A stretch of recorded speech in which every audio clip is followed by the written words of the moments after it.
ఈరోజు వచ్చిన కస్టమర్స్ అయితే వెళ్ళారండి. కాకపోతే ప్రీవియస్గా ఎవరైతే మన దగ్గర ల్యాండ్ తీసుకున్నారో వాళ్ళు మనతో జర్నీ చేసేవాళ్ళు అయితే ఇప్పుడు నాతో పాటు ఉన్నారు. కొంతమంది లీడర్స్. ఒక్కసారి లీడర్స్తో మీరు మాట్లాడచ్చు. అంటే ఆల్రెడీ వీళ్ళు మీ దగ్గర కస్టమర్లా వచ్చి వాళ్ళు రియల్ ఎస్టేట్ చేయడం స్టార్ట్ చేశారా? నేను ఆ కస్టమర్లు ఎవరైతే ఉన్నారో వాళ్ళ ఇంటికి పోయి డెమో చెప్పాము. డెమో చెప్పినప్పుడు వచ్చారనమాట, ఒకసారి సైట్ చూద్దాము అని. సో వచ్చిన తర్వాత అప్పుడు వన్ టైం చూసేలారు, సెకండ్ టైం వాళ్ళ ఫ్యామిలీ ఒపీనియన్ తీసుకొని ల్యాండ్స్ కొన్నారు. కొన్న తర్వాత కొన్ని రోజులకి నేను మళ్ళీ అప్రోచ్ అయ్యాను. అంటే ఖాళీగా ఉంటున్నారు కదా, ఇట్లా ఏమన్నా ట్రావెల్ చేస్తారా మాతో పాటు అని అడిగాను.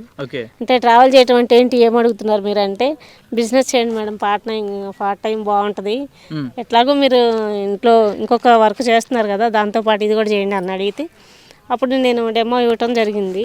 మనతో పాటు వచ్చారు.